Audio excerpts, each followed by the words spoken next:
20, 25, 30 minute में कोशिश करेंगे कि आपको कुछ ऐसी बातें बता पाए जो कुछ विशेष नहीं, बस हमारा एक जर्नी है।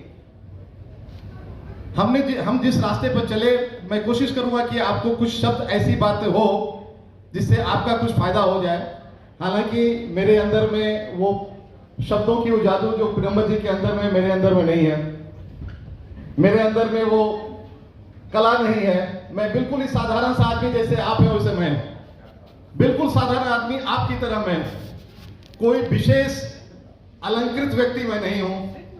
एक मध्यम वर्गीय, निम्न मध्यम वर्गीय, मध्यम वर्गीय जो कह लीजिए परिवार में पैदा हुआ। पटना में पढ़ाई लिखाई अच्छी की हमने, अच्छे मार्क्स आते थे। आजकल के बच्चों की तरह 99.97 तो नहीं आते थे, लेकिन मैथ्स में 99 नंबर आते थे।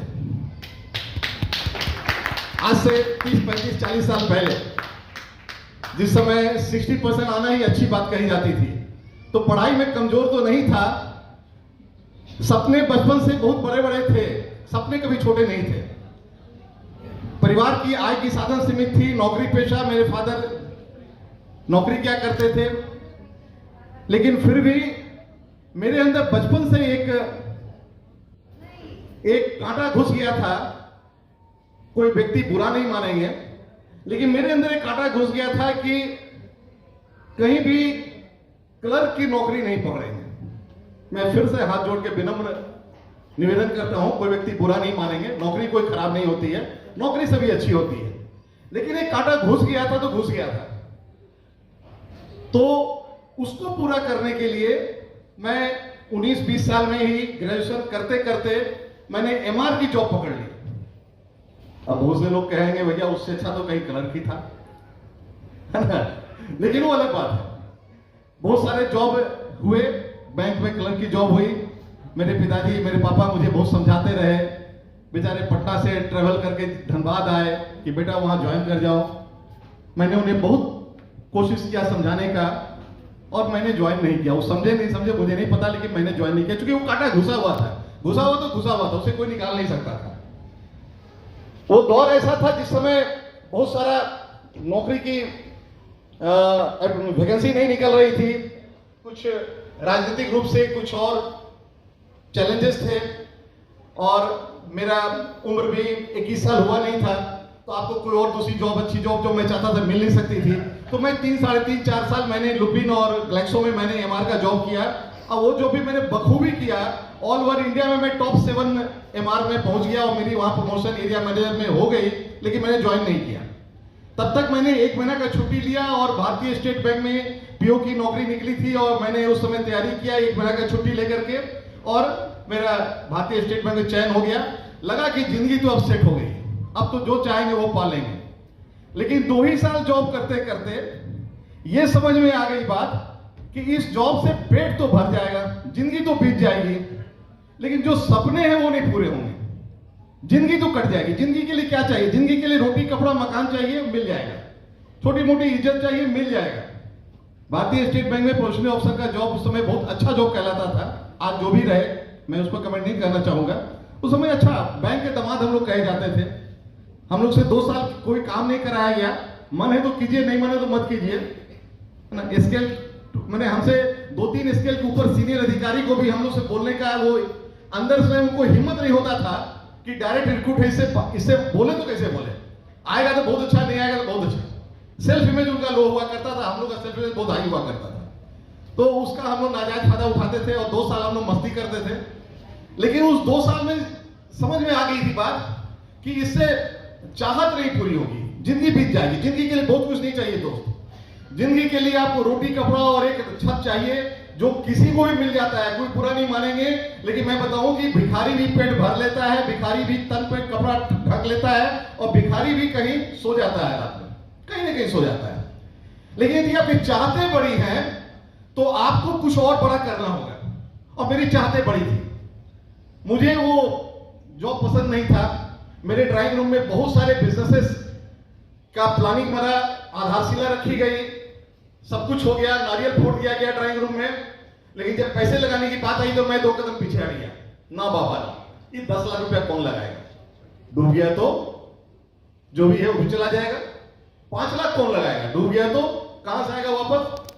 समय का अभाव, 16 घंटा 12 घंटा 14 घंटा बैंक में नौकरी करना है, उसके ऊपर ट्रांसफर का भूत, 1.5 से 2 साल में ट्रांसफर, क्या करेंगे? पत्नी का विरोध, नौकरी कीजिए चुपचाप से, कहां बिजनेस कर रहे हैं? तो ड्राइंग रूम में बना, वहीं पर खत्म हो गया। और यही सब करते करते एमवे 2-3 बार मेरे पास आया, लेकिन मुझे समझ में नहीं आया, क्योंकि जो व्यक्ति मुझे लाए थे, एमवे दिए थे मेरे सामने में प्रपोजल लाए थे, या तो उनका अप्रोच पसंद नहीं आया, या तो मुझे विश्वास नहीं हुआ कि एमवे भी कुछ हो सकता है। तभी मैंने किसी अपने एक मित्र को सुना कि वो एमवे में ज्वाइन कर गया है, मुझे लगा कि फंस गया, पहला रिएक्शन फंस गया।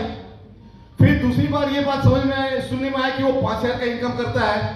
फिर मैं हंसा, साबुन बेच के 5,000 रुपया कैसे कमाता होगा? फिर मैं सोचा, साबुन बेच के 5,000 कमाने का मतलब है कि 50 पैसा का मार्जिन होगा साबुन में, आज से 18-19 साल पहले। तो 5,000 का इनकम का मतलब कि 10,000 पीस साबुन बेचता होगा। 10,000 पीस साबुन बेचने का मतलब है कि 300 पीस पर दिन बेचता होगा। तो जो बैंकर पूरी फुल टाइम बैंक में जॉब करता है, वो कैसे 300 पीस बेच सकता है? कोई डॉक्टर जो पूरा दिन क्लिनिक में बैठता है, वो कैसे 300 पीस बेच सकता है? वो इलेक्ट्रिशियन बेचता होगा घूम घूम करके डोर टू डोर, ये कैसे बेच सकता है? इसका मतलब कुछ है इसके अंदर में। और वहां से हमने अपना आई साइट से माइंड साइट की तरफ मैंने कन्वर्ट किया। 2 चीज, आई साइट, आप वहां बैठे हैं, आपको यहां दिख रहा है, क्या दिख रहा है? राकेश कुमार दिख रहा है, आपको स्टेज दिख रहा है, सब कुछ दिख रहा है, ये आपका आई साइट, आप देख पा रहे हैं। कुछ लोग का माइंड साइट होगा जो मॉरिशस में होंगे, जिस समय मॉरिशस चल रहा था पिक्चर। कुछ लोग बाकू में होंगे, कुछ लोग अंतालिया की जब बात हुई तो अंतालिया चले गए होंगे, कुछ लोग को अंतालिया बाकू मॉरिशस पसंद नहीं है तो लंदन चले गए होंगे। वो उनका माइंड साइट है, वो मन की शक्ति से सोच रहे हैं कैसे हो सकता है। आंख की दृष्टि से तो बस वही दिख रही जो सामने दिख रही है। आंख के आई साइड से आप सिर्फ इस हॉल को देख सकते हैं, माइंड साइड से आप अभी चंद्रमा पे भी जा सकते हैं, कहीं जा सकते हैं। आपकी सोच असीमित है। मैंने भी सोचा कि ये 50 पैसे के मार्जिन से नहीं कुछ हो सकता है 5,000 का इनकम। इसका मतलब यह बिजनेस जो दिखता है वो है नहीं, और जो है वो दिखता नहीं है, उसे देखना पड़ेगा। और राकेश कुमार ने डिसाइड कर लिया कि मैं इस बिजनेस को करूंगा। बिजनेस को स्टार्ट करने का कोशिश किया। पत्नी ने बोला कि कहां बिजनेस, फिर बिजनेस ले आए।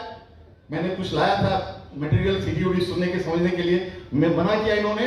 मैंने उस समय थैंक गॉड की बुद्धिमानी का परिचय दिया, इनको समझाया नहीं, इनसे बहस नहीं किया, बिजनेस छोड़ दिया नहीं, बिजनेस कर लिया। मैंने सोचा कि एक कड़का एक कड़की को क्या समझाएगा, एक कड़की एक कड़के को क्या समझाएगी, हम दोनों मिलकर भी करोड़पति कैसे बन सकते हैं। इसलिए चुप रहो, जो इस रास्ते पर ज्ञानी है उसको पीछा करो, उसके साथ चलो। और हमने वही काम किया, और वही काम करते करते मैं आगे बढ़ता चला गया। और इस काम में हमारी पत्नी का बहुत बड़ा रोल रहा। मैं कुछ बताना चाहूंगा, इनका अमूल्य योगदान रहा। और इस योगदान में आपको कुछ और नहीं मिल सकता है, ये संभव नहीं था।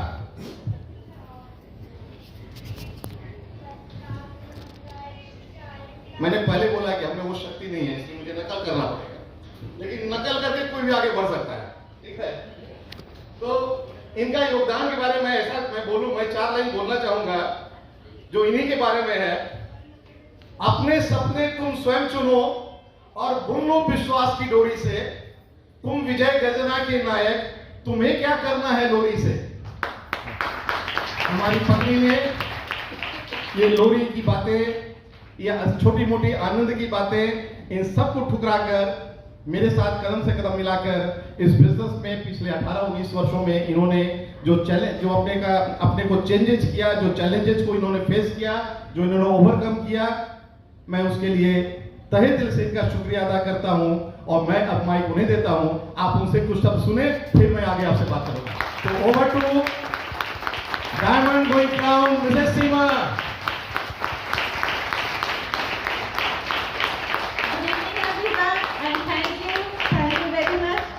मैं लेडीज से कहना चाहूंगी कि ऐसा सर्टिफिकेशन आप चाहती हैं तो इसलिए इस बिजनेस को बिल्ड कीजिए। सबसे पहले चलिए, मेरा नाम सीमा हुआ, और सबसे पहले मैं गॉड का थैंक्स करती हूँ जिनकी वजह से आज ये स्पेशल दिन हमारे लाइफ में आया। फिर मैं अपने पेरेंट्स, अपने इन लॉज, अपने बच्चों, सबका थैंक्स करती हूँ जिनकी ब्लेसिंग रही हमारे ड्रीम्स को पूरा करने में, सबने बहुत सपोर्ट दिया है। फिर मैं सारे यहाँ पे ऑफिसर्स का धन्यवाद करती हूँ जिन्होंने बहुत सहयोग दिया हमारे बिजनेस के सफ़र को पूरा करने में। फिर मैं अपने सारे अपलाइन का थैंक्स करती हूँ जो हमें बिजनेस में लेके आए या जिन्होंने हमें समय समय पर गाइड किया। फिर मैं अपने सारे टाइगर टीम का थैंक्स करती हूँ जो शुरुआत के समय में थे या जो अभी है, जो हमारे साथ चल रहे हैं। फिर मैं यहाँ बैठे सारे लोगों का तहे दिल से शुक्रिया अदा करती हूँ जो हमारे आज इस सेलिब्रेशन में हमारे साथ हैं। Thank you very much.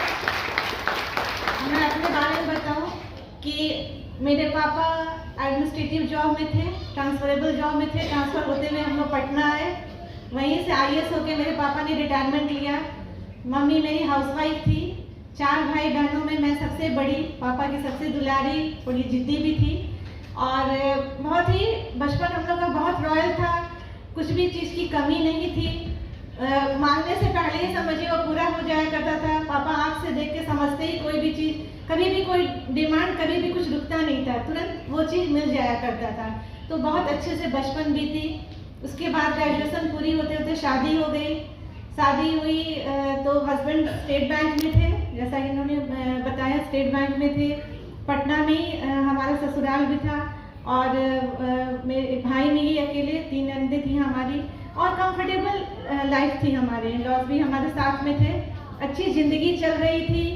और मुझे लेकिन एक छोटा सा वाक़या याद है कि मैं एक बार शादी के कुछ दिन ही बाद मैं इनके साथ शॉपिंग पे गई थी और शॉपिंग करके हम लोग लौट रहे थे जस्ट, और वहीं पे एक शॉप पे आगे डिस्प्ले साड़ी थी और मुझे बहुत पसंद आई और मैंने इनसे पूछा कि ये साड़ी बहुत अच्छी लग रही है, मुझे लेनी है। साड़ी तो हम लोग ले लिए, लेकिन इन्होंने पूछा कि क्या प्लान की थी, इसके लिए प्लान करके आई थी। तो मुझे कुछ अजीब सा लगा कि साड़ी के लिए भी प्लान करना होता है क्या। तो शादी भी कम उम्र में हुई थी और थोड़ा बचपना भी था और पता नहीं था कि ज़िंदगी में बहुत कुछ प्लान करके चलना होता है। अपनी मदर इन लॉ को भी देखा था कि वो हर एक चीज़ की एक एनवेलप तैयार रखती थी। कुछ भी हुआ तो जाओ सीधा देख लो कबर्ड में रखा हुआ एनवेलप निकाल के टैक्स पे कर दो, या सब्जी है तो वहाँ से निकाल लो। तो मुझे लगा था कि हर चीज़ की एक बनी हुई। तो उन्होंने बताया था कि नहीं, सैलरी जिसको मिलता है ना, जो सैलरी होल्डर रहते हैं उनको ऐसे ही करना होता है, तभी वो कंफर्टेबल रहता है। हर चीज़ हम लोग पूजा से लेके सब चीज़ का एक अलग तैयार रखते हैं, एनवेलप तैयार रहता है और उसी से हम लोग पूरी महीने का खर्च करते हैं। ये सब कुछ धीरे धीरे समझ में आ रहा था कि ज़िंदगी इस तरह से ज़िंदगी में चलना पड़ता है। फिर ट्रांसफ़र इनकी रांची हुई, हम लोग रांची आ गए। रांची आने के बाद हस्बैंड जैसे उन्होंने बताया कि ये अपने जॉब से बहुत सेटिस्फाइड नहीं थे, उन्हें कुछ कुछ करना था। और मुझे भी रॉयल ज़िंदगी की एक हैबिट थी। मैंने देखा था पापा को कि कितने अच्छे से वो मतलब ज़िंदगी को जिए था। मम्मी के पास हमको नहीं लगता है कभी भी किसी चीज़ के लिए मैंने कुछ सोचना था, तो कहीं भी कुछ जाना था तो वो हमने देखा था और बहुत अच्छी ज़िंदगी थी उनकी। तो इस तरह से हम लोग का ज़िंदगी चल रहा था और ये हमेशा चाहते थे देख के मुझे कि मैं कुछ करूँ। ये मुझे भी सेट करने की कोशिश में लगे रहते थे। जब जैसे बच्चों के एडमिशन के लिए गए तो वहाँ प्रिंसिपल से बात कर लिया, लेकिन मैं बहुत आलसी थी और मैं कुछ करना नहीं चाहती थी। मैं चाहती थी मेरे हस्बैंड खूब कमाए और मैं आराम से रहूँ, तो इसलिए मैं कुछ भी करना नहीं चाहती थी। इसलिए मैं धीरे धीरे कॉम्प्रोमाइज़ करना शुरू कर दिया। बहुत चीज़ों की डिमांड रहती थी, लेकिन मैं सोचती थी कि मुझे नहीं करना, तो मैं चुप लगा जाती। तो लाइफ धीरे धीरे ऐसे ही कॉम्प्रोमाइज़ से बदल रही थी। 2 बेटियाँ आ गई थी, लेकिन हस्बैंड देखते ही रहते थे। ऐसे ही इन्होंने बिजनेस को ज्वाइन किया, मन नहीं था लेकिन फिर भी इन्होंने ज्वाइन किया। लेकिन कुछ दिन बाद इसके एक मीटिंग में गए तो बहुत अच्छा लगा। वहाँ पे इस तरह से लोग बैठे थे, कपल में थे और सब लोग बहुत एक्साइटेड थे। बढ़िया प्लान चल रहा था। प्लान भी जो दिखाए थे काफ़ी एनर्जेटिक वो स्पीकर थे, तो बहुत अच्छा लगा। तब लगा, डिसाइड किया कि नहीं, इस बिज़नेस को हम लोग ज़रूर करेंगे। उसके बाद से सिलसिला चालू हुआ। सबसे पहला जो चीज़ था वो चेंज करना तो प्रोडक्ट को था। प्रोडक्ट के लिए खुद को कन्विंस कर लिया कि जैसे सब लोगों को लगता है कॉस्टली है, मुझे भी लगा था, लेकिन कन्विंस कर लिया कि नहीं, प्रोडक्ट को यूज़ करके पैसा आएगा, मेरे सपने पूरे होंगे। तो वो धीरे धीरे कर लिया। लेकिन दूसरा काम जो था खुद को चेंज करना, ये बड़ा कठिन था, क्योंकि ये बिजनेस की जो रिक्वायरमेंट थी वो मेरे नेचर के बिल्कुल ऑपोजिट थी। क्योंकि स्टेज पे ऐसे बात करना, लोगों को प्रोडक्ट बताना, प्रोडक्ट को सेल करना, ये सब मैं कभी ज़िंदगी में दूर तक नहीं सोच सकती थी कि ये सब काम कभी भी मुझसे होगा। कैसे मैं किसी को प्रोडक्ट सेल करूँगी, बताऊँगी, दोस्ती करूँगी। मुझे तो लोग कहते हैं कि 2 लेडी बगल में बैठ गई तो तुरंत में सब हाल चाल पता चल जाता है 2 घर का। लेकिन मैं इतनी शांत रहती थी कि अगर 2 लेडी बैठी हो मैं नहीं जानती हूँ तो मैं घंटों ना बोलूँ, चुपचाप उठ के वहाँ से अपने घर चले आऊँ। तो बहुत कम बोलती थी, बोलने से भी डर लगता था, दोस्ती करने से भी डर लगता था, और यही काम था इस बिज़नेस का। लेकिन जब मुझे लगा कि नहीं, इस बिज़नेस से मेरे ड्रीम पूरे हो सकते हैं, मेरी ज़िंदगी में बदलाव आ सकता है, मेरी लाइफ में स्टाइल ऐड हो सकता है, तब मैंने खुद को बदलना शुरू किया। धीरे धीरे उस पर काम करना शुरू किया। खूब सारी प्रोडक्ट्स की ट्रेनिंग ली, खूब सारी मीटिंग्स अटेंड की, और जो काम से डर लगता था उस काम को खूब किया। Thank you. और करते करते लेडीज जो बिजनेस बिल्ड कीजिएगा तो हस्बैंड ऐसे सेवा करेंगे आपकी। और काम करते करते जैसे प्रैक्टिस नहीं हो गई, कहते हैं ना practice makes a man perfect. तो प्रैक्टिस हो गई और डर खत्म हो गया। धीरे धीरे जो हमारा फियर था वो फेथ में बदलने लगा, और काम करने में मजा आने लगा, एंजॉय करने लगी काम को। फिर धीरे धीरे खुद को इंडिपेंडेंट भी बनाया। हर छोटे बड़े काम के लिए हस्बैंड पे डिपेंडेंट थी, हर काम हस्बैंड के साथ होता था, लेकिन उस चीज़ से हस्बैंड को फ्री किया। ये सिर्फ जॉब और बिजनेस करते हुए मैं सारे कामों को संभाल लिया। बिजनेस का भी ओनरशिप लिया अपने हाथों में, कार ड्राइव करना सीखा। रांची में एमवे ऑफिस जाती थी, वहाँ फॉर्म भरती थी, लोगों की ज्वाइनिंग कराती थी, साथ में ट्रेनिंग करती थी, प्रोडक्ट डेमो करती थी। वो हर एक काम जो बिजनेस के लिए ज़रूरी था वो हर एक काम करने लगी, और धीरे धीरे खुद में कॉन्फिडेंस भी आने लगा, मज़ा आने लगा। तो इस तरह से बिजनेस हमारा आगे बढ़ने लगा। बच्चों को भी मैनेज किया। जब बिजनेस को ज्वाइन किया तो दोनों बेटियां बहुत छोटी थी, दोनों को घर में, जब मीटिंग में थे दोनों को घर में बंद करके जाती थी। लेकिन बिजनेस को ही, बच्चों को ही रीज़न बनाया, बच्चों को कभी भी एक्सक्यूज नहीं बनाया, उन्हीं ही रीज़न बनाया। लगा कि नहीं, बच्चों के लिए इस बिजनेस को बिल्ड करना है, तो सब कुछ मैनेज हो गया। बिजनेस को हमेशा सेंटर पे रखा।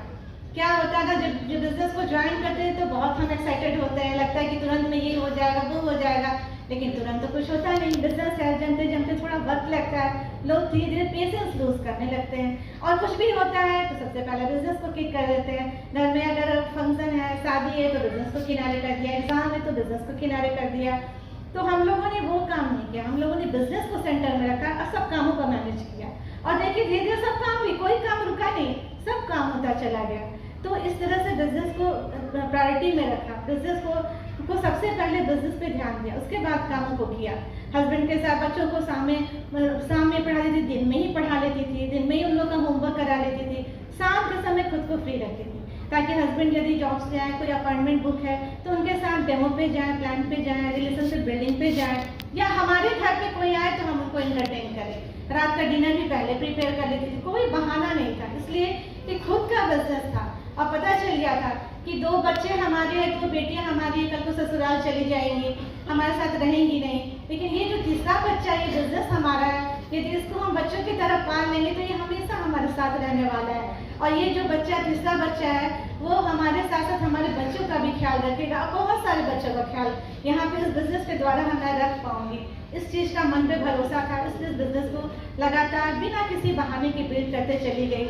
देखिए, कुछ पाने के लिए कुछ चीज़ों को छोड़ना पड़ता है। हर वो एक काम आप जो कर रहे हैं आज, आप सोचेंगे वो भी हम करते रहें और हम बिजनेस भी करते रहें, कुछ भी हम छोड़े नहीं, तो ऐसे नहीं होगा। सक्सेस के लिए और अनसक्सेस के लिए, दोनों के लिए प्राइस को पे करना पड़ता है। यदि आप सफलता के लिए नहीं प्राइस पे करेंगे तो असफलता के लिए करना पड़ेगा। तो इससे बेहतर है कि हमने सोचा सफलता के लिए ही प्राइस पे करें। क्या प्राइस पे करना था? छोटा छोटा, मेरी बेटी आउटस्टैंडिंग थी, उसका प्राइस नाइट डे रहता था और हमारा बीबीएस होता था। उसी टाइमिंग ही भाई, 4 बजे से उसका प्राइस नाइट डे है, 4 बजे से हमारा बीबीएस। अब मेरे सामने चॉइस थी कि मैं बीबीएस में जाऊँ या उसके प्राइस नाइट डे में जाऊँ। तो मुझे लगता था कि नहीं, मुझे बीबीएस में जाना ज़्यादा जरूरी है, क्योंकि ये इससे हम अपने बच्चों का भविष्य बना रहे हैं। तो मैं बेटी के साथ बड़ी वाली बेटी को भेज देती थी। खराब है तो सबके पेरेंट्स वहाँ पे रहते हैं, पेरेंट्स तो इवन पेरेंट्स मीटिंग में नहीं सोचते हैं। और प्राइज नाइट डे बच्चों के लिए कितना बड़ा वो सेलिब्रेशन है, लेकिन उसमें नहीं जाती थी।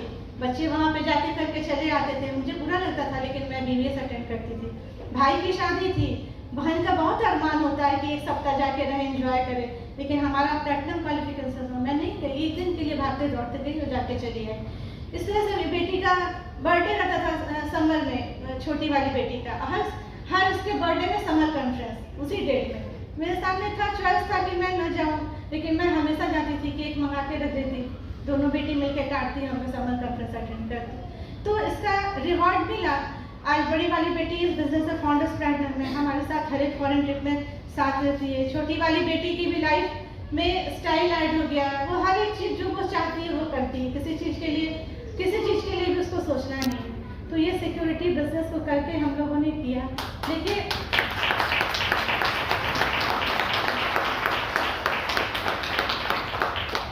चीटी की फिलॉसफी को आपने देखा होगा, चीटी को देखा होगा, जब चीटी चलती है तो लगातार चलती रहती है। आप अगर उसके सामने एक पेन रख दीजिएगा ना, साइड से होके चलने लगेगी, लेकिन वो चलती रहेगी। कब तक? जब तक आप उसको मार न डालें। वो कभी क्विट नहीं करती, चलती रहती है। उसका दूर का देखिए विजन, वो समर में निकलती है, विंटर के लिए काम करती है। वो हमेशा उसका फोकस रहता है कि विंटर में, ठंडा में हमको ना निकलना पड़े और हम पहले से ही उसके लिए खाने का इंतजाम कर लें। और कब तक?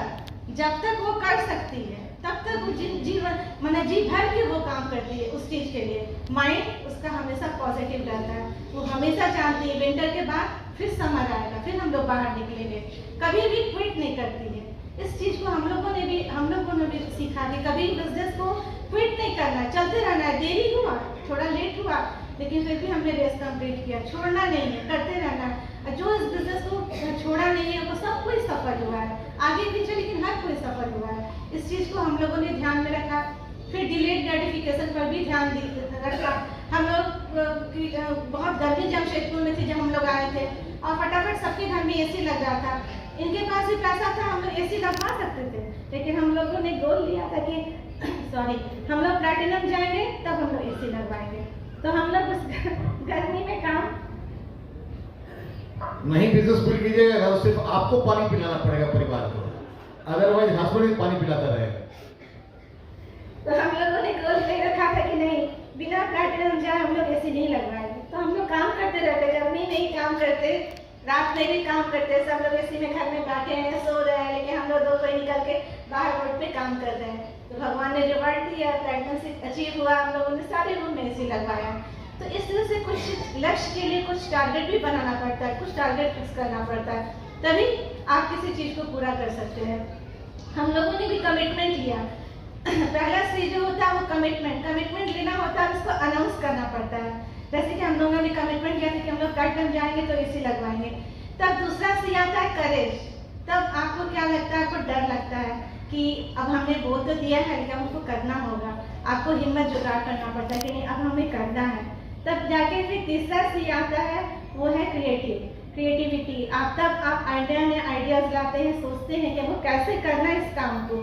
तब फिर जाके चौथा सी आता है, वो है कैपेबिलिटी। तब आपको लगता है धीरे धीरे कि जब आप मेहनत कर रहे हैं, हार्डवर्क कर रहे हैं, नए आइडियाज ला रहे हैं, सोच रहे हैं कि नहीं हम कर सकते, हो जाएगा। तब फिर आपको जाके पांचवा सी आता है, वो है कॉन्फिडेंस। तब आप में आ जाता है कॉन्फिडेंस, नहीं हम कर सकते हैं, ये काम हमसे हो जाएगा, हम कर सकते हैं। उसके बाद जो होता है छठा सी, वो बहुत इम्पोर्टेंट है, वो है कंटिन्यूटी। कंटिन्यू करना पड़ता है।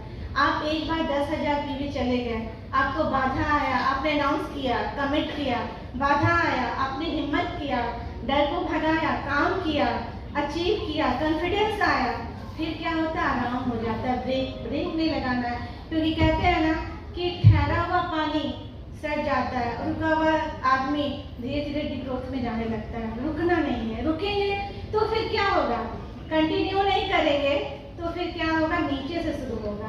कंटिन्यू नहीं करेंगे तो फिर जो आपका कॉन्फिडेंस लूज होगा, फिर आपका कॉन्फिडेंस लूज होने लगेगा, कैपेबिलिटी आपको लगेगा आप नहीं कर सकते हैं, फिर आपका क्रिएटिविटी जो था वो खत्म होने लगेगा, करेज आपका, हिम्मत टूटने लगेगा और आपका कमिटमेंट छूटने लगेगा। इसलिए कंटिन्यू करना है, कभी भी छोड़ना नहीं। ये बहुत अच्छा बिजनेस है, क्योंकि मैंने अपने पापा की रॉयल जिंदगी को देखी थी, लेकिन वहाँ पीसेस ऑफ माइंड थे। मुझे याद है कि हम लोग पापा के साथ मूवी देखने जाते थे, तो मूवी हॉल में एंटर करने से पहले मैनेजर पूरा रोड खाली करवाता था। फिर जब हम लोग जैसे हॉल में एंट्री लिए, उसके बाद मूवी स्टार्ट होती थी। जब तक लोग कितना भी हल्ला मचा रहे, मूवी ऑन नहीं हो सकती थी। बॉक्सेस मिलते थे, बॉक्स में जाते ही हम लोग बच्चे थे, इंतजार करते थे, तुरंत हम लोग के लिए कोका कोला, फैंटा, समोसा आ गया, तुरंत हम लोग के लिए नाश्ता पानी, ऐसे हम लोग तब हम लोग पिक्चर हॉल में मूवी स्टार्ट होती थी, हम एंजॉय करते थे, फ्लैग होस्टिंग, प्राइज डिस्ट्रीब्यूट करना। मम्मी महिला समिति की मेंबर थी, तो बहुत रॉयल जिंदगी हमने देखा था। लेकिन पापा को कभी भी चैन से परिवार के साथ नहीं देखा था बैठते, हमेशा जी मिनिस्टर के पास जाना, वहाँ जाना, कभी भी चैन से नहीं। पैसा था लेकिन पीसेस ऑफ माइंड थे। लेकिन यहाँ पे मैंने देखा कि पैसा के साथ साथ पीस ऑफ माइंड है। यहाँ भी आपको सम्मान मिलता है, आपको स्टेज मिलता है, लोग रिकॉग्नाइज करते हैं और शांति के साथ आप दूसरे को हेल्प करते हुए पैसा बनाते हैं। तो फ्रेंड, बहुत अच्छा ये बिजनेस है। बस कहते हैं ना कि यूं ही नहीं मिलती राही को मंजिल, एक जुनून सा दिल में जगाना होता है। पूछा चिड़िया से कैसे बना आसिया, बोली भरनी पड़ती है उड़ान, तिनका तिनका उठाना पड़ता है। तो हम लोग को एक जुनून के साथ इस बिजनेस को कीजिएगा तो जरूर सफलता मिलेगी, जरूर मिलेगी सफलता। जब हम लोग जैसे सिंपल कपल इस बिजनेस को बिल्ड कर सकते हैं तो आप सभी कर सकते हैं। Thank you, God bless you, God bless.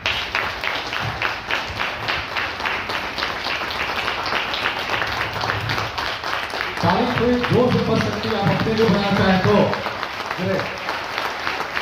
Thank you दोस्त। समय नहीं है, मात्र 12-13 मिनट बचे हुए हैं और 18 साल के जर्नी की कहानी 12-13 मिनट में कहना संभव नहीं है, लेकिन मैं कुछ कहना चाहूंगा। सबसे पहले तो मैं आपको ये बताना चाहूंगा कि आप सब बहुत लकी हैं। अपने मित्र को, ईश्वर को आप जरूर धन्यवाद दीजिए। देखिए, एक बड़े कंपनी का एग्जीक्यूटिव था, वो एक दिन बहुत परेशान था, एकदम अस्त व्यस्त था, बहुत गुस्से में था। उसी समय उसको अपने कक्ष के बाहर रोड पे एक भिखारी दिखाई दिया। जैसे ही उस मैनेजर ने भिखारी को देखा, उसने बोला थैंक गॉड। उसका गुस्सा शांत हो गया। उसने बोला थैंक गॉड, मैं परेशान हूं लेकिन मैं भिखारी तो नहीं हूं। वो भिखारी आराम से भीख मांग रहा था, जिंदगी चल रही थी उसकी। तभी उसके सामने से एक पागल गुजर रहा था। उस पागल को देखते हुए भिखारी ने बोला थैंक गॉड, तुमने मुझे भिखारी तो बनाया लेकिन पागल नहीं बनाया कम से कम। वो पागल मस्त चाल में चल रहा था। जाते जाते कुछ दूर से एम्बुलेंस दिखाई दिया। एम्बुलेंस में देखा एक व्यक्ति लेटा हुआ है। उस पागल ने भगवान को थैंक यू बोला, थैंक गॉड, तुमने मुझे पागल तो बनाया लेकिन मैं इस व्यक्ति की तरह एम्बुलेंस में लेटा हुआ तो नहीं हूं, मैं बीमार तो नहीं हूं। वो बीमार व्यक्ति जब हॉस्पिटल पहुंचा तो गेट पे ही उसे एक डेड बॉडी निकलता हुआ दिखाई दिया। उस बीमार व्यक्ति ने भी भगवान को थैंक यू बोला, थैंक गॉड, तुमने मुझे बीमार बनाया, हॉस्पिटल पहुंचाया, लेकिन मैं इस डेड बॉडी की तरह तो नहीं हूं। लेकिन वो डेड बॉडी किसी को थैंक यू नहीं बोल सकता था। वो डेड बॉडी किसी को थैंक यू नहीं बोल सकता था। एक जिंदा आदमी ही किसी को थैंक यू बोल सकता है। मरा इंसान कभी थैंक यू नहीं बोल सकता है, कभी नहीं बोल सकता है, कितना भी वो चाह ले। आप सब के अंदर यदि कोई सपने जिंदा है, आप यदि जिंदा इंसान तो आप हैं ही, लेकिन यदि आपके सपने जिंदा हैं तो आप आज अपने उस मित्र को जरूर थैंक्स बोलिएगा, जो मित्र आपको यहाँ बुलाया है, और आप जरूर उसको थैंक यू बोलिएगा। आप ये बिजनेस करें ना करें कोई फर्क नहीं पड़ता है। आप हमारे मित्र हैं, आपका स्वागत है, आपके हर निर्णय में हम आपके साथ में हैं। लेकिन दोस्त, यह बिजनेस एक बड़ा अजीब बिजनेस है।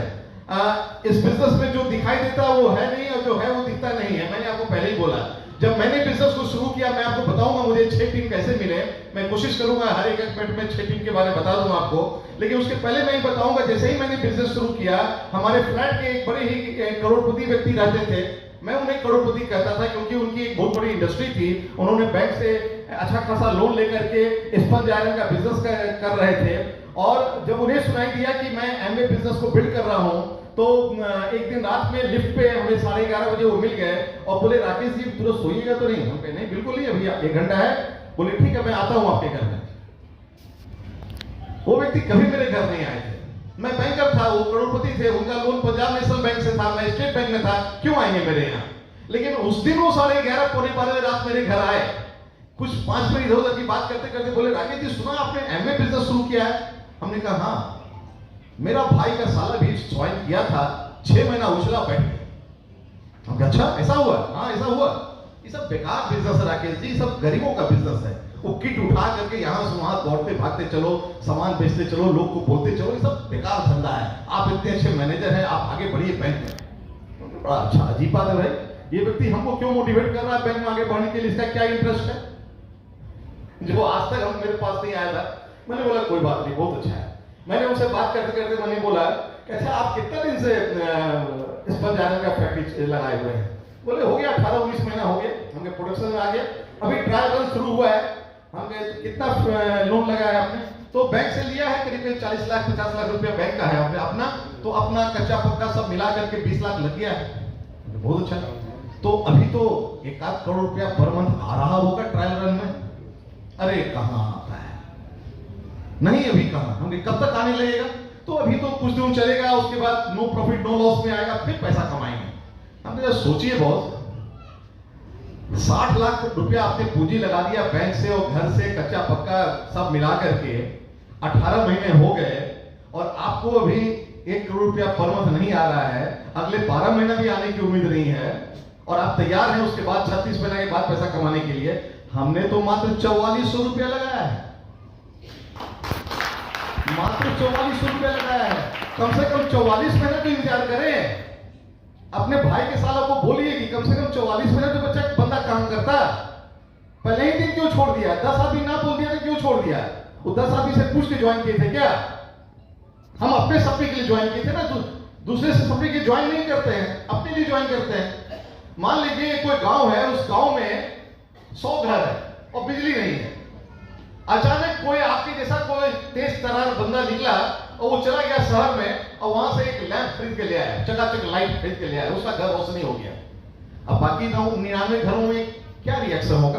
क्या वो खुशी मनाएंगे कि उनके पेट में दर्द होगा? आप बताइए, दर्द होगा ना?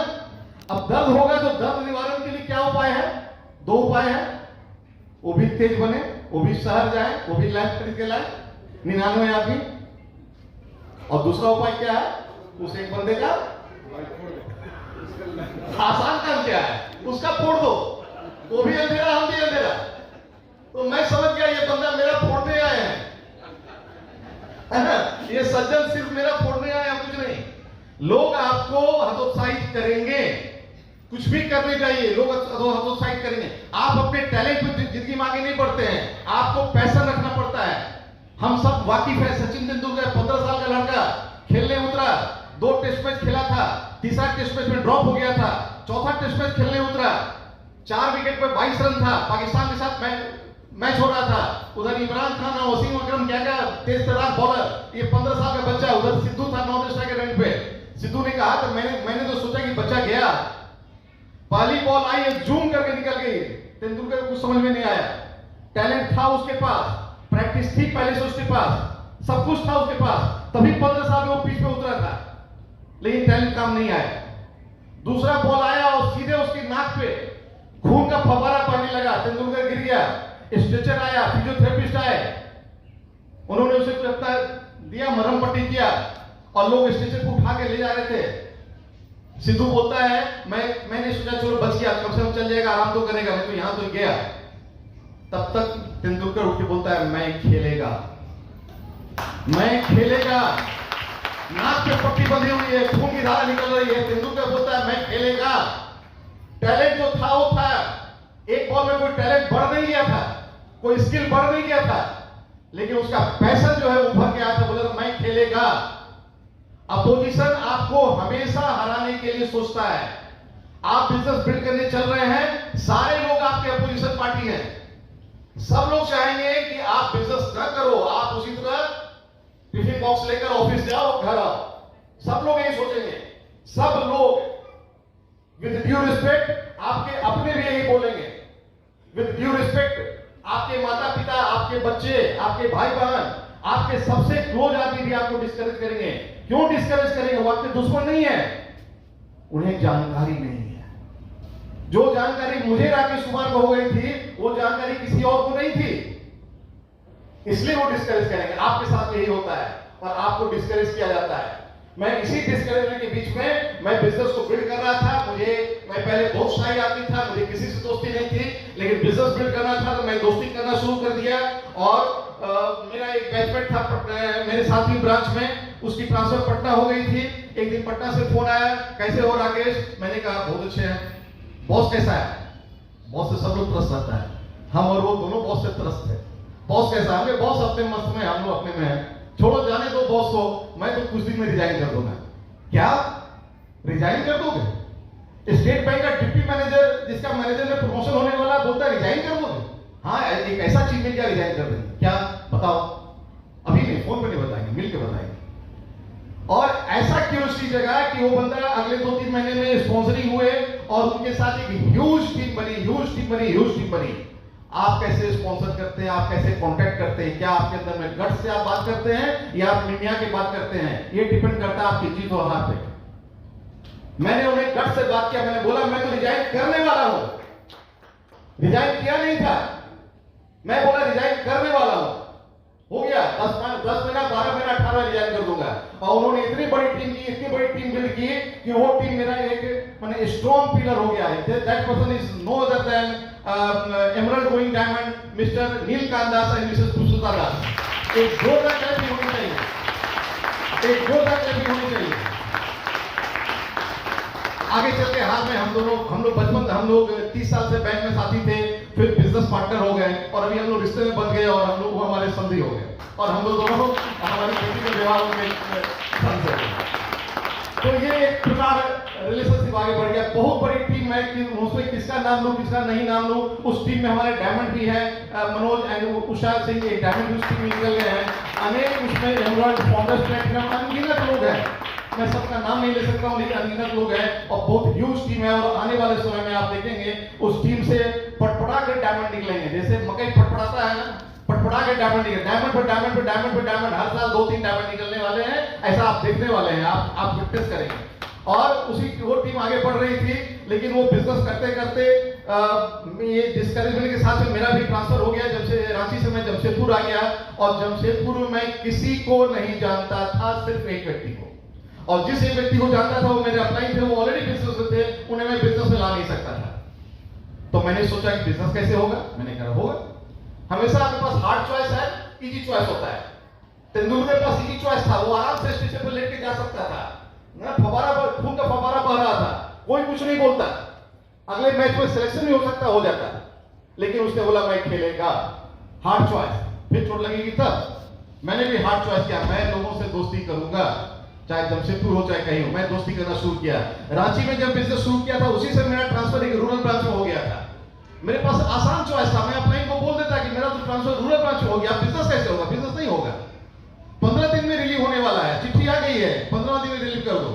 मैंने सोचा इस 15 दिन में इस रांची शहर में 15 आदमी को स्पॉन्सर करेंगे, मैं रहूंगा रूरल ब्रांच में, 15 आदमी ग्रो करेंगे, मेरी 15 आदमी से 5 आदमी की टीम तैयार हो जाएगी।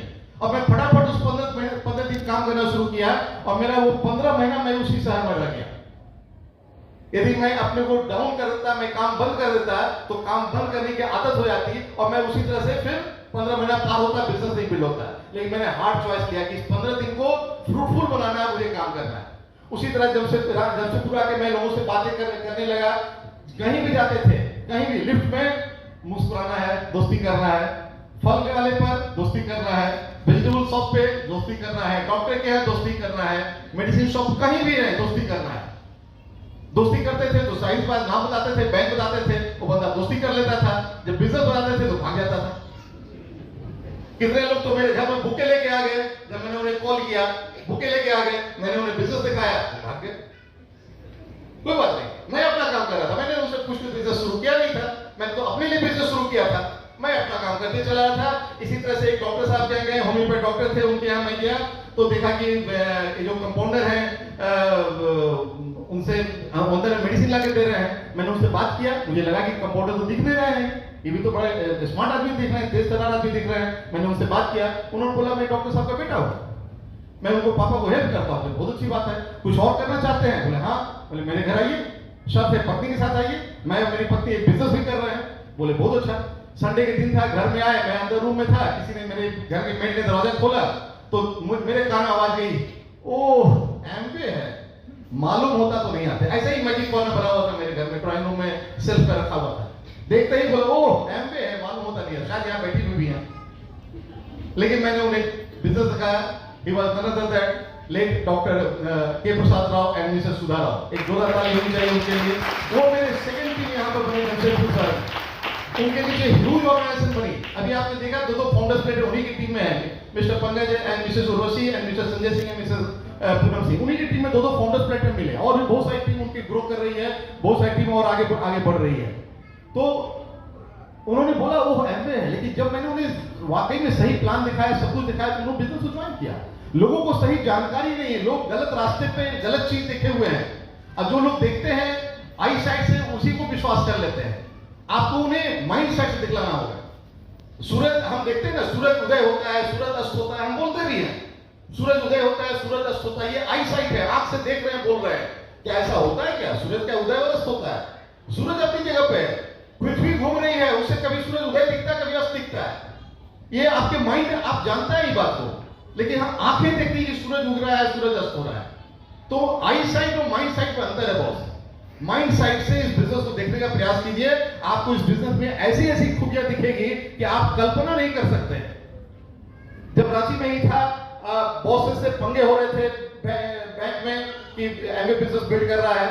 मैं नए व्यक्ति को, मैं आजकल हम लोग डिस्करेज करते हैं कि जल्दी में ऑफिस में मत आप लोग हल्ला कीजिए, ऑफिस मत कुछ कीजिए। हम लोग से बहुत बोल्डली ऑफिस में भी एमए हल्ला करते थे। कोई पूछा था एमए कर रहे हो? कहाँ कर रहे हैं? तब क्या कीजिए, कर रहे हैं, एक स्टैंड ले लेते थे।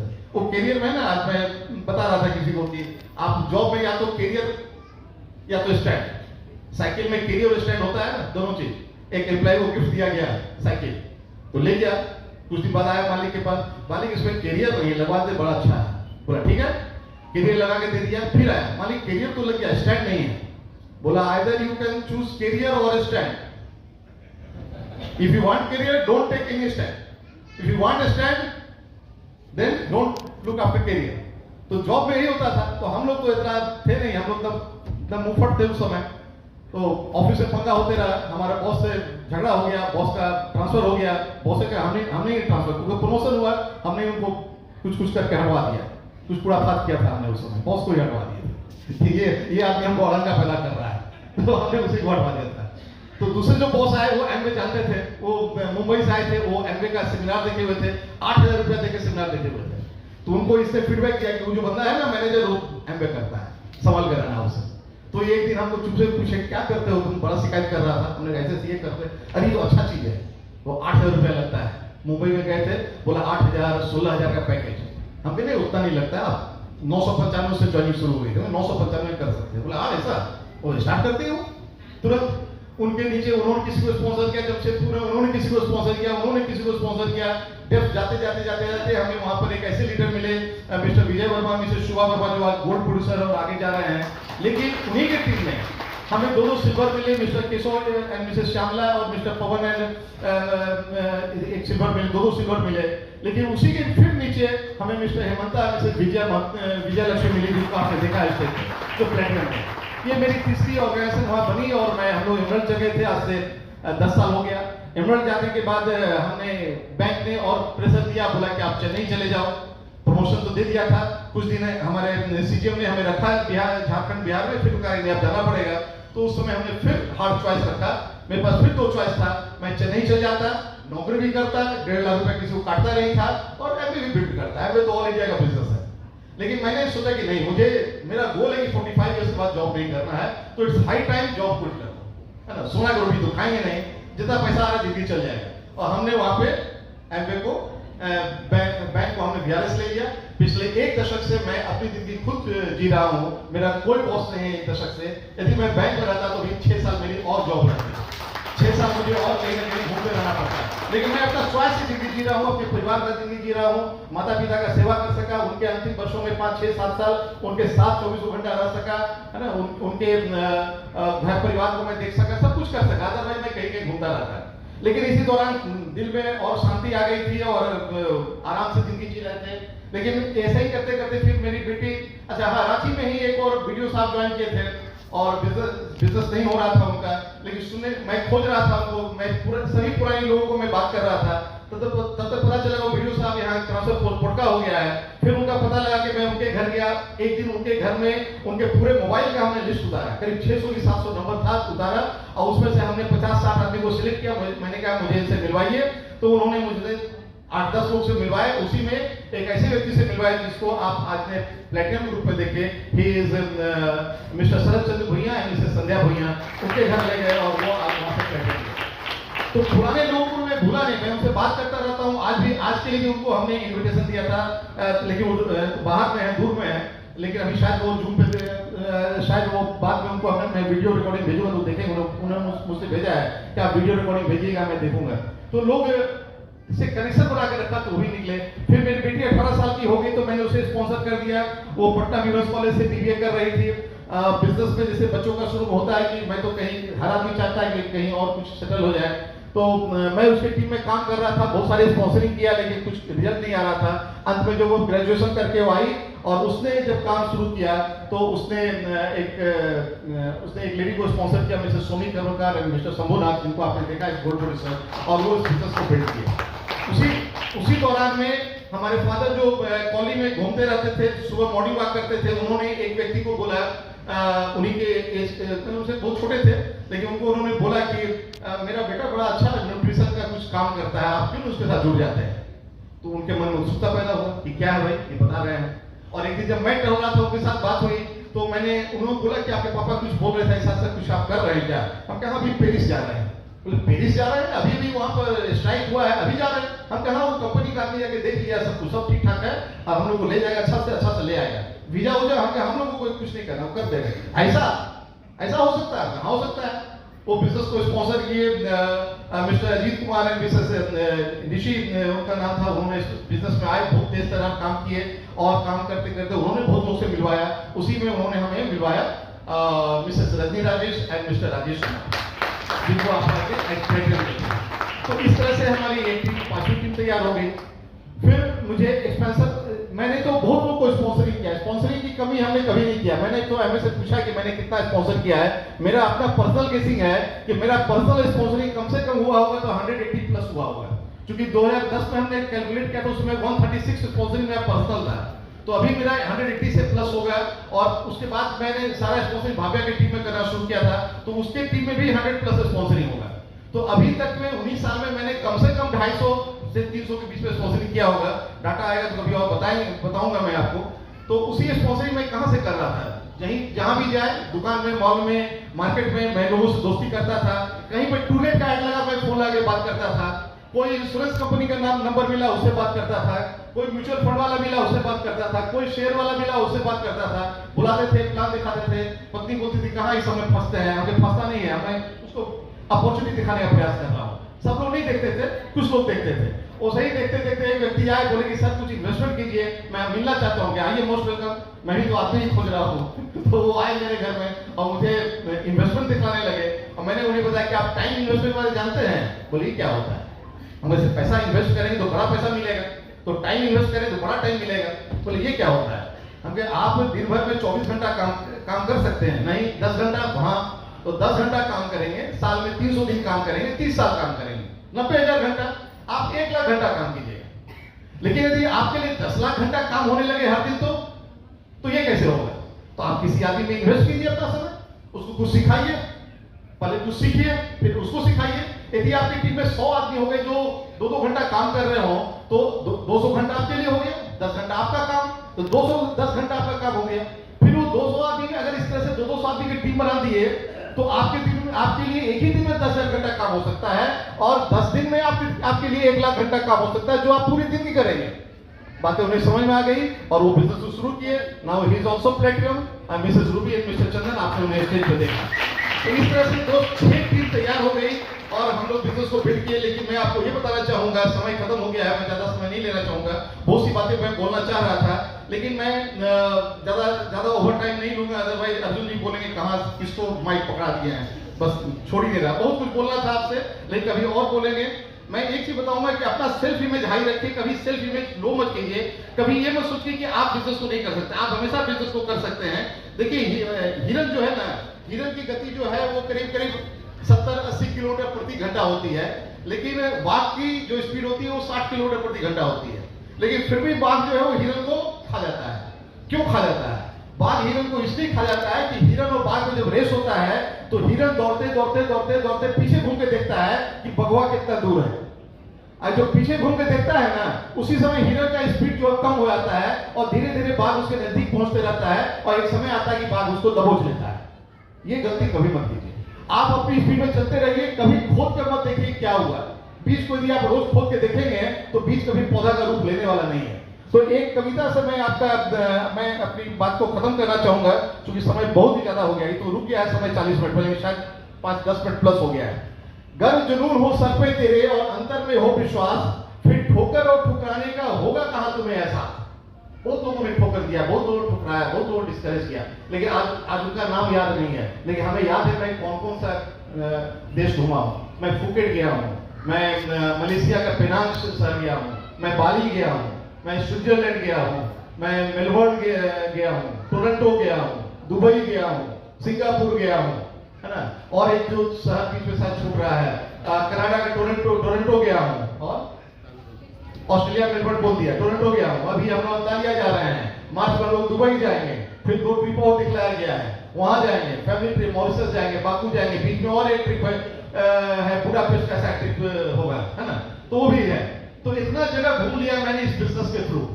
लोगों को जो ठुकराए, जो ठोकर दिया, उनका मुझे नाम भी याद नहीं है, ठीक है। मकसद में सच्चाई है तो सीना ठोक के ही कहो, झुकना होगा दुनिया तुमको, विश्वास पे अपने खड़े रहो, अड़े रहो, अड़े रहो, अड़े रहो। आपको अपने जिद पर अड़ना होगा, तभी दुनिया आपके साथ आएगी। लोग आपके साथ नहीं आएंगे जब तक आप नहीं अड़ेंगे। और जानते क्यों नहीं आएंगे? लोगों को ये विश्वास नहीं होता है कि ये बंदा जो एमवे हल्ला कर रहा है, ये 2 साल बाद भी एमवे बोलेगा। मैं आपको सच बता रहा हूं। लोगों ने देखा है मार्केट में कि लोग आते हैं, एमवे उछलते हैं और छोड़ देते हैं। तो पहले लोग आपको टेस्ट करेंगे, क्या आप टिकेंगे, तब वो आपके साथ आएंगे। तो आपको पहले टिकना होगा और आपको प्रूव करना होगा कि आप वास्तव में एमवे के लिए आप हैं, और आपने सच्चाई के साथ आप बिजनेस को बिल्ड कर रहे हैं, तभी लोग आपके साथ जुड़ेंगे। दुनिया बदली है जिसने भी पहले उसको इंकार मिला, अपमानों का हार मिला और तानों का उपहार मिला। मिलेगा, लोग बोलेंगे मैनेजरी नहीं चल रही है क्या, नौकरी छूट गया क्या, है ना, तरह तरह की बात बोलेंगे। अविश्वास पे अपने विश्वास भरो और लहरों के विपरीत बहो, हाथों में विजय बसा लिए, विश्वास पे अपने खड़े रहो, अड़े रहो, अड़े रहो, अड़े रहो। ये इस तरह की बहुत सी पंक्तियां मैंने अपने प्रॉस्पेक्ट के घर से ला करके लिख करके, जब भी मुझे चैलेंजेस आया, मैंने उस लाइन को पढ़ा। जब भी चैलेंज, मैंने उस लाइन को पढ़ा और पढ़ के अपने आप में हमने विश्वास पैदा किया। अपने सपने तुम स्वयं चुनो और बुन लो विश्वास की डोरी से, तुम विजय गर्जना की नायक, तुम्हें क्या करना है लोरी से। तुम स्वयं सिद्ध इस जीवन के उन्मुक्त गगन में उड़े चलो, आरंभ आज से नवयुग का, विश्वास पे अपने खड़े रहो, अड़े रहो, अड़े रहो, अड़े रहो। आप और आपकी टीम, यदि आप चाहते हैं कि आप वास्तव में दुनिया में कुछ कर गुजरना है, ईश्वर ने एक ही जिंदगी दिया है, पीछे की जिंदगी आपको याद नहीं, आगे की जिंदगी पता नहीं। इस जिंदगी में यदि आप केवल अपने जिंदगी की जरूरतों भर से संतुष्ट नहीं है, आपके कुछ बड़े अरमान हैं, बड़े चाहत हैं, तो आप वास्तव में खुश नसीब है कि आज ऊपर वाले ने किसी न किसी माध्यम से आपको इस हॉल में बिठा दिया, आपको एमवे से रूबरू परिचय करा दिया। अब यह आपका ड्यूटी है, इसके बारे में और जानकारी लेकर के आप एक नई दुनिया गढ़ सकते हैं। आपके पीछे लोगों की फौज खड़ी है जो ये चाहते हैं कि आप एक मजबूत निर्णय लीजिए, आप उसमें टिकिए, तब वो आपका हाथ थामेंगे और आप भी एक दिन डायमंड होकर स्टेज पर आइएगा। Thank you and back to the host. और लास्ट में हो गया, मेरा पार्ट ओवर हो गया। मैं अब कुछ विशेष बात बोलना चाहता हूं, है ना। अब रिकॉर्डिंग अगर हो रहा है बंद कर दीजिए।